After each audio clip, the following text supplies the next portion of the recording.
오늘 주일 예배 오신 여러분 주님의 이름으로 사랑합니다. 아멘. 우리 옆에 분과 반갑게 인사합니다. 주님의 이름으로 사랑합니다. 주님의 이름으로 축복합니다. 예, 우리가 오래전부터 광고했듯이 오늘 오후 2시에 2시부터 서울 광화문, 또 서울역, 그리고 시청 광장, 그리고 어제 보니까 사람이 또 많이 모일 걸 대비해서 여의도 일대까지 우리가 함께 모여서 한국교회 연합예배를 드립니다. 가실 수 있는 분들은 함께 동참해서 그 자리에서 같이 기도해 주시면 가장 좋고요. 또 부득이한 상황으로 가실 수 없는 분들은 또 그 시간을 기억하면서 또 왜 모이는지 관심을 가져주시고 함께 기도해 주시기 바랍니다. 우리가 왜 모이겠습니까? 왜 이 한국교회 연합예배를 오늘 이렇게 드리고 있습니까? 특별히 오늘 종교개혁주일인데 왜 이걸 드리겠습니까? 말 그대로 악법 저지를 위한 모임입니다. 다시 말해서 포괄적 차별금지법 같은 이 악법이 우리나라에 제정되지 못하도록 우리가 한마음으로, 우리 전체 한국교회가 한마음으로 모여서 하나님의 도우심을 간구하며 기도하기 위함입니다. 어떤 교단도 초월하고 교파도 초월하고 또 이념도 초월한 거죠. 정치적인 어떤 사상도 다 초월해서 순수하게 우리가 한마음으로 하나님의 말씀과 진리 가운데 우리나라가 바로 설 수 있도록 우리가 함께 깨어서 기도하는 시간입니다. 우리가 더 깨어 기도하기를 바랍니다. 오늘 본문 말씀도 그렇지만 성경의 여러 곳에 보면요, 이런 민족적 위기와 또 영적으로 중요한 순간에 우리 그리스도인들은 함께 모여 기도했습니다. 좀 이따 오늘 말씀도 그렇지만 에스라 느헤미야 시대에도요, 성벽을 다 재건한 후에 이들은 수문학 광장에 모여서 회개 운동과 함께 영적 부흥 운동을 했습니다. 우리 한국교회 역사도 마찬가지죠. 우리 한국교회 역사도 보면요, 중요한 순간마다 민족적 위기마다 온 교인들이 함께 모여 기도했습니다. 그런데 분명한 것은 그 기도 가운데 하나님의 놀라운 역사가 일어나는 거죠. 저는 오늘 한국교회 연합예배도 분명히 우리 기독교 역사의 중요한 분수령이 될 줄로 믿습니다. 그래서 하나님의 은혜가 임하기를 바랍니다. 그런데 우리가 왜 이렇게 이 포괄적 차별금지법을 반대하고 있겠습니까? 차별금지법, 차별을 금지하자는데 뭐가 문제가 되길래 우리가 이렇게 반대를 하겠습니까? 여러분, 우리가 차별을 금지하는 거 반대하는 거 아니에요. 차별금지법을 반대하는 게 아니라 포괄적 차별금지법을 반대하는 겁니다. 여러분, 차별금지법은요, 개개의 어떤 특정 분야의 차별을 금지하는 개별적 차별금지법이 있어요. 그리고 모든 종류의 차별을 금지하는 포괄적 차별금지법이 있습니다. 그런데 우리나라는 이미 개별적 차별금지법이 제정돼서 시행이 되고 있어요. 다시 말해서 특정 분야는 이미 차별을 금지하는 법이 제정돼서 그 기본적인 인권을 보호하고 있습니다. 남녀평등 고용평등법이 있고요, 또 양성평등 기본법이 있고요, 또 장애인 차별 금지법이 있고요, 연령차별 금지법과 같은 이 개개별로 다 그 차별을 금지하는 법이 있습니다. 또 앞으로 필요하면 또 그 필요에 맞게, 그 상황에 맞게 개별적으로 제정하면 되는 거예요. 차별을 금지를 반대하는 게 아닙니다. 그런데 문제는 지금 정치권 일부에서 계속해서 포괄적 차별금지법을 제정하려고 한다는데 그 문제가 있는 거예요. 이 포괄적이라는 말 속에 함정이 있습니다. 여러분, 포괄적 하면 어떤 의미가 다가옵니까? 모든 걸 다 포용하는 거죠. 개별적이 아니라 하나하나 어떤 문제를 가지고 그 문제에 대한 법을 만드는 게 아니라 모든 걸 다 집어넣어 버렸습니다. 여러 가지 항목을 다 집어넣어서 포괄적으로 차별을 금지하게 만드는 겁니다. 그 항목 속에는 종교도 들어가 있고요, 사상도 들어가 있고요, 또 나이나 이런 건 기본적으로 들어가 있고요, 성적 지향이 들어가 있습니다. 그러다 보니까 그 법이 제정되면 종교에 대한 차별을 할 수가 없고요, 성적 지향에 대한 차별을 할 수가 없고요, 사상에 대한 차별을 할 수가 없어요. 그래서 그 법이 제정되면 어떤 일이 일어납니까? 이렇게 예수님을 믿으라고 전도도 할 수 없어요. 차별을 하니까. 그 다음에 동성애가 죄라고 선포할 수도 없습니다. 차별이니까. 그리고 학교에서도 남성과 여성 외에 제3의 성이 있다는 걸 가르쳐야 돼요. 그리고 어린 자녀들이 나중에 자기가 성을 마음대로 선택하는 걸 막을 수가 없습니다. 차별이니까. 여러분, 우리는 지금 미국이나 유럽의 많은 나라들이 이미 오래전에 동성애 합법화와 포괄적 차별금지법 제정한 걸 알고 있어요. 이들은 오래전에 이거를 시행하고 있습니다. 처음에는 어떤 목적으로 좋은 취지로 시작을 했겠죠. 하지만 그 결과, 이 법이 제정되어서 시행됐을 때 어떤 결과가 있는지 우리는 너무나도 잘 알고 있어요. 외국의 사례를 보면 이 결과가 어떤 모습으로 나타나는지를 알고 있습니다. 말도 안 되는 일들이 일어나고 있습니다. 여러분, 본인이 동성애자라고 하면요, 성정환 수술을 하지 않고도 남자가 여자 화장실에 들어가도 되고 여자가 남자 화장실에 들어가도 돼요. 나는 동성애자다 하면 막을 방법이 없습니다. 사우나도 마찬가지예요. 실제로 얼마 전에 미국의 LA에 있는 한인 사우나에서 어떤 일이 있었습니까? 한 남자가 나는 동성애자고 나는 스스로 여성이라 생각한다 했는데 생물학적인 몸 그대로 여성 사우나에 들어간 거예요. 그런데 막을 수가 없습니다. 왜냐하면 캘리포니아 주법으로 보호를 받고 있기 때문에, 포괄적 차별금지법으로 보호를 받고 있기 때문에 법적으로 보장이 되는 거예요. 내가 여자라 생각하면 남자의 몸으로 여성 사우나에 들어가는 겁니다. 여러분, 미국의 어떤 기독교인 제빵사가, 이제 크리스찬이죠, 자신의 신앙 양심에 따라서 어느 동성애 부부가 결혼 축하 케이크를 만들어 달라고 요청했을 때 거부했어요. 나는 나의 신앙 양심에 따라서 나는 이 동성애 부부의 결혼 케이크를 만들 수 없다, 이렇게 거부를 하고 바로 그 다음에 소송에 휘말렸습니다. 그리고 캐나다의 어떤 아빠는 자신의 딸이 남성으로 이렇게 성전환한다는 걸 반대했어요. 반대했다는 이유로 차별했다는 말로 법적으로 처벌을 받았어요. 여러분, 스웨덴에서는요, 학교에서 공식적으로 아빠, 엄마라는 말을 못 사용하게 해요. 그럼 어떻게 사용합니까? 부모 1, 부모 2. 왜냐하면 이 학교 안에 동성애 부부가 그 자녀들이 있어요. 그러니까 아빠, 엄마라는 말을 사용하면 그 자체가 남성과 여성의 차별이라는 거죠. 이런 일들이 지금 유럽에서, 미국에서 일어나고 있습니다. 교회에서도 마찬가지입니다. 얼마 전에 미국 감리교회 동성애 반대를 설교했던 한 목사가 예배 중에 바로 파면을 당했어요. 그리고 우리가 하나님을 뭐라고 부릅니까? 아버지라고 부르잖아요. 그런데 이 하나님 아버지라는 말이 남성을 뜻한다고 해가서 하나님 아버지라고 부르지도 못하게 해요. 다른 단어를 찾아야 한다는 거죠. 그럼 우리가 이렇게 생각할 때 말도 안 되는 일, 우리는 지금 그런 일이 일어날 수 있을까? 이렇게 생각하는데 실제로 지금 미국이나 유럽에서 많은 나라에서 이러한 일들이 당연시 되고 있습니다. 그럼 문제는 우리나라죠. 우리도 가만히 있으면요, 이런 상황이 될 수밖에 없습니다.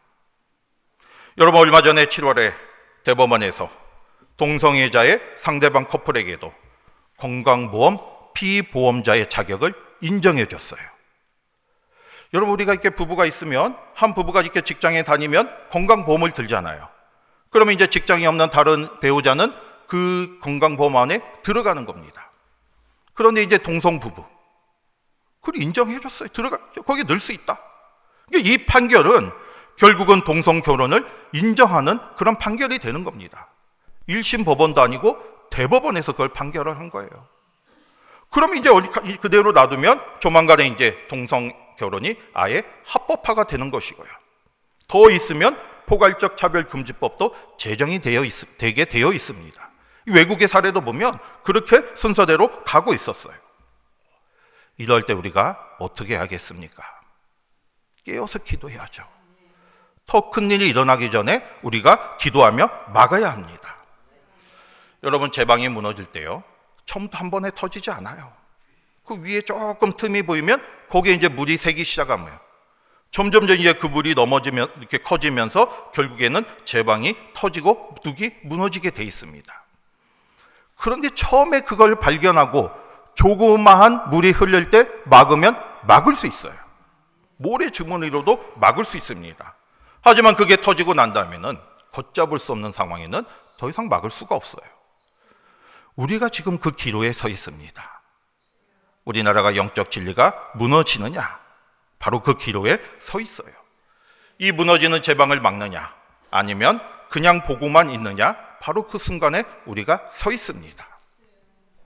여러분, 진리를 왜곡하고 하나님의 창조 질서를 반하는 이 악한 세력에 맞서서 우리가 깨어 기도하는 저와 여러분이 되시기를 바랍니다.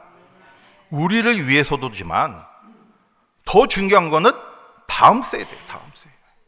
다음 세대는 아무것도 모르고 그냥 죄악 가운데 살아갈 수밖에 없는 거예요.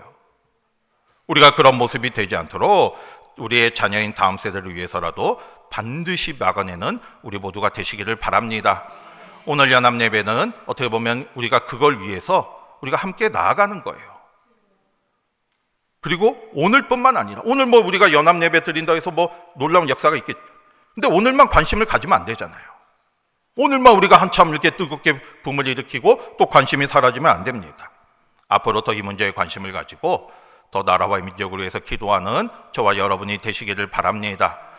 오늘 말씀은 바로 이스라엘 백성들이 사무엘과 함께 나라와 민족을 위해서 간절히 기도했던 그런 내용이에요.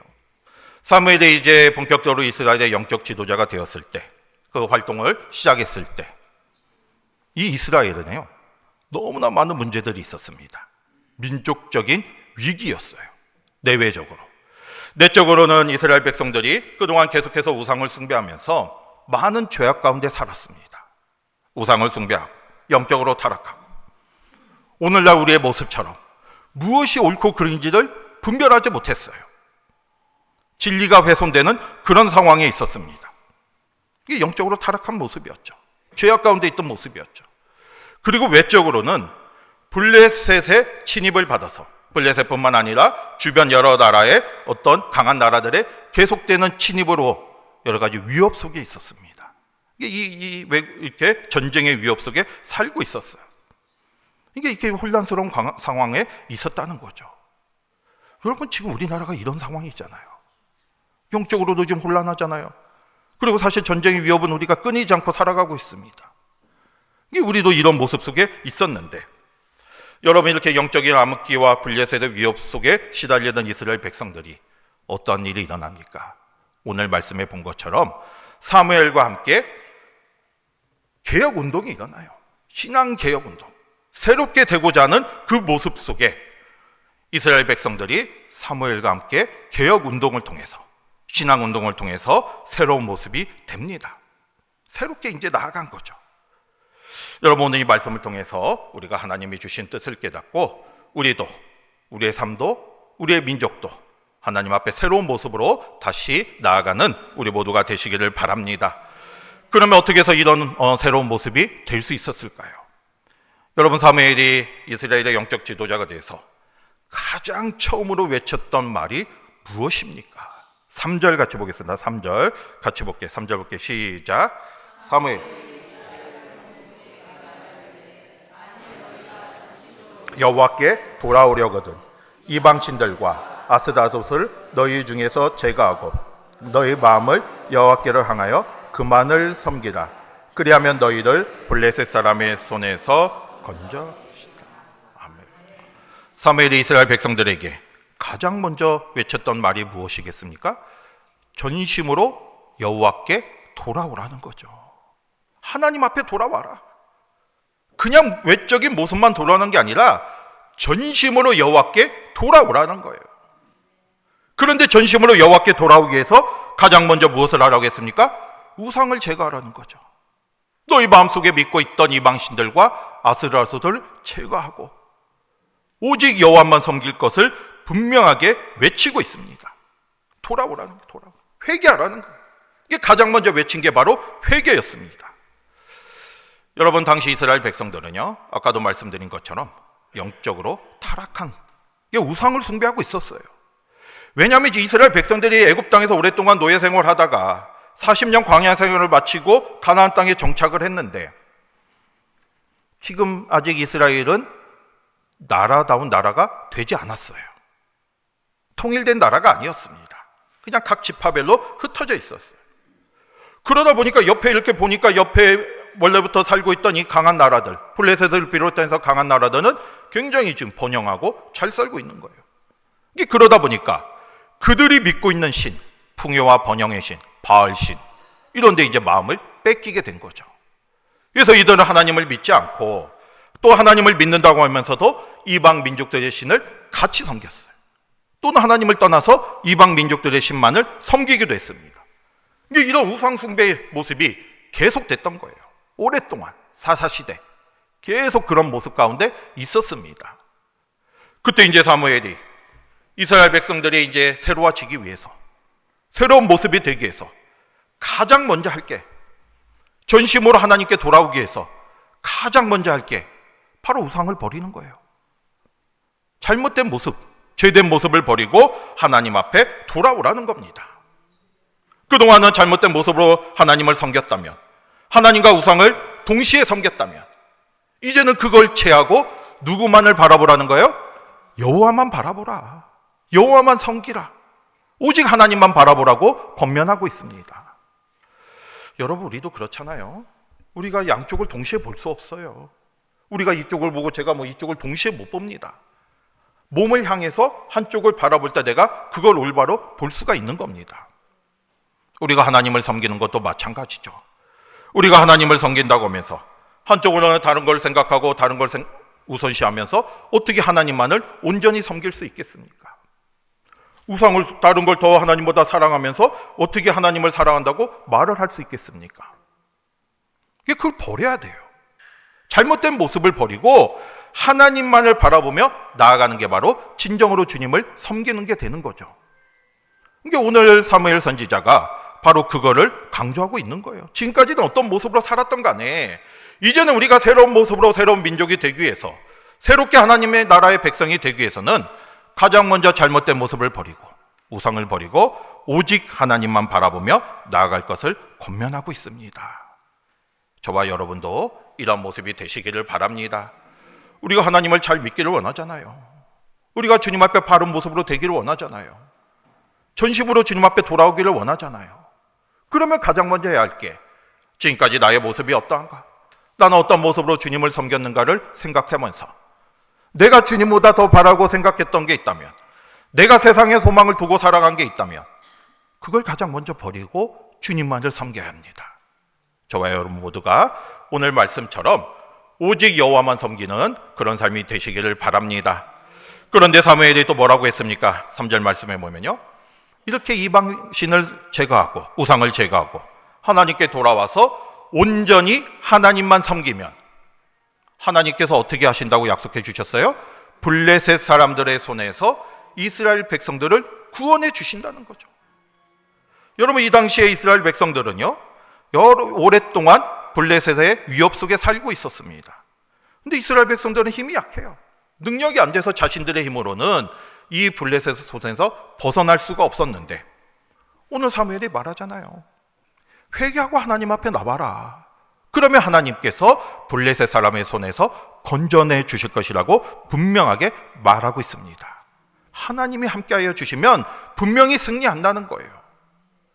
여러분, 우리도 마찬가지입니다. 우리도 삶 속에 여러 가지 문제가 있고 또 위기가 있잖아요. 오늘 우리 민족의 위기도 있습니다. 그런데 그건 우리의 힘으로 할 수가 없어요. 우리의 능력으로 풀 수가 없습니다. 그런데 오늘 말씀처럼 우리가 하나님 앞에 나와서 잘못된 모습을 버리고 회개하고 주님 앞에 바른 모습으로 나아간다면, 오직 여호와만 섬긴다면 여호와께서, 하나님께서 우리를 이 블레셋 사람의 손에서 이스라엘을 건져 주시듯이 우리를 대적의 공격에서 건져 주실 겁니다. 우리와도 함께하여 주시잖아요. 이 사실을 믿고요, 하나님이 함께 하시면 반드시 승리할 수 있다는 사실을 믿고 끝까지 믿음으로 나아가는 저와 여러분이 되시기를 바랍니다. 이렇게 사무엘이 권면했을 때 이스라엘 백성들이 어떻게 했습니까? 4절 한번 볼게요. 4절 같이 보겠습니다. 시작. 이에 이스라엘 자손이 제거하고 여호와만 섬기니라. 아멘. 사무엘이 우상을 제거하고 하나님만 섬기라고 하니까 이스라엘 백성들이 그 말을 따랐어요. 그래서 지금까지 섬겼던 바알, 아스라로 제거하고 오직 하나님만 섬기기로 결단을 합니다. 이제 과거에는 어떤 모습으로 살았던 간에 이제는 내가 주님 앞에 바른 모습으로 나아가겠다. 이제는 하나님만 섬기겠다고 결단하며 나아가는 거죠. 여러분, 이렇게 회개는요, 확고한 결단과 삶의 변화가 일어나야 돼요.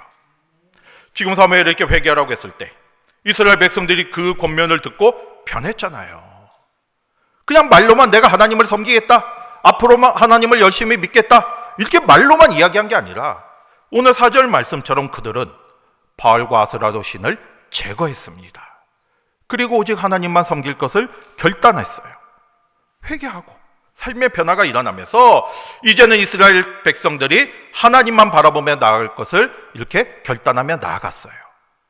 그런데 여러분, 오늘 말씀을 보면요, 이 사무엘을 통해 시작된 이스라엘 백성의 회개 운동이 점점 규모가 커졌어요. 그래서 어떤 일이 일어납니까? 5절 같이 보겠습니다. 5절 같이 볼게요. 시작. 사무엘이 이르되 온 이스라엘은 미스바로 모이라. 내가 너희를 위하여 여호와께 기도하리라 하매. 이렇게 이스라엘 백성들의 회개를 선포한 사무엘. 그래서 이스라엘 백성들이 지금 회개하며 또 유상신을 제거하고 하나님만 섬기기로 결단했는데, 사무엘은 더 나아가서 이스라엘 백성들에게 어디로 모이라고 했습니까? 미스바로 모이라고 했어요. 미스바는 예루살렘 북쪽으로 얼마 떨어지지 않은 곳이에요. 그런데 평지, 많은 사람들이 함께 모이는 곳, 모이기 좋은 곳이죠. 전체 어떤 보면 이스라엘의 중심부예요. 이게 자주 거기서 모이잖아요, 앞으로도 보면. 근데 지금도 사무엘이 미스바로 모이라고 합니다. 근데 왜 모이라고 했습니까? 함께 기도하자는 거죠. 함께 기도하자. 우리가 함께 모여서 기도하자, 이렇게 지금 말을 하고 있는 겁니다. 나도 너희를 위해서 기도하게. 우리도 함께 모여서 민족을 위해 기도하자, 이렇게 지금 말하고 있는 거예요. 여러분, 왜 사무엘이 이렇게 함께 모여서 기도하라고 했겠습니까? 지금 각자 회개 운동이 일어나고 각자 변화가 일어나고 있는데 왜 지금 모여서 기도하라고 했겠습니까? 지금은 함께 모여서 기도할 때이기 때문이에요. 지금 이스라엘의 문제가 개인의 문제가 아니라, 뭐 개개인의 어떤 삶의 변화가 일어나는 것도 중요하지만 더 중요한 건 뭐겠습니까? 이스라엘 민족 전체의 문제이기 때문에, 이스라엘 민족 전체가 하나님의 뜻을 깨닫고 하나님 앞에 바로 돌아오기 위해서는 합심해서 기도해야 하기 때문에, 모여서 기도해야 하기 때문에, 그게 지금 중요한 걸 알았기 때문에 사무엘은 미스바로 모이라고 한 거예요. 여러분, 우리도 기도가 그렇습니다. 우리 기도는요, 때로는 우리가 개별적으로 개인적으로 기도할 때도 있죠. 각자 이렇게 골방에 들어가서 은밀히 기도할 때도 있어요. 그곳에서 하나님의 역사가 일어나요. 하지만 때로는 우리가 함께 모여 합심하여 기도할 때 그 속에 또 하나님의 놀라운 역사가 일어나게 돼 있습니다. 지금 사무엘은 이걸 아는 거예요. 지금 이 시대는 우리가 각자 기도하는 것도 중요하지만 함께 모여 기도할 때, 민족 전체의 문제를 놓고 함께 모여 기도할 때 하나님께서 놀라운 은혜를 베풀어 주실 걸 알았기에 사무엘은 지금 함께 모이자고 하는 것이고요. 이스라엘 백성들은 이 말대로 함께 모입니다. 미스바에 함께 모여서 개인과 나라와 민족으로 해서 간절하게 기도해요. 그런데 어떤 기도를 드립니까?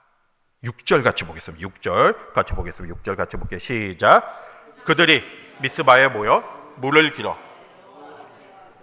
그날 종일 금식하고 거기에서 이르되 우리가 여호와께 범죄하였나이다 하니 사무엘이 미스바에서 이스라엘 자손을 다스리니라. 아멘. 여러분, 미스바에 모인 이스라엘 백성들이 무슨 기도를 드렸습니까? 6절 말씀에 뭐라고 나와 있어요?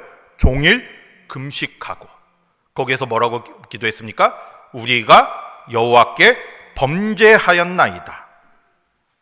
회개 기도를 드린 거죠. 지금까지 우리가 하나님 앞에 잘못 살았고 우리가 하나님 앞에 죄를 지었음을 고백하는 거예요. 범죄하였나이다. 우리가 죄를 지었나이다. 이렇게 하나님 앞에 지금 회개하며 나아가고 있습니다. 그런데 여러분, 6절 말씀을 보면요, 이스라엘 백성들이 이런 기도를 드리면서 특별한 행동을 합니다. 무슨 행동을 했습니까? 물을 부었다는 거예요. 여러분, 기도할 때 이렇게 물을 붓는 거 여기서만 나와요. 성경에 보면.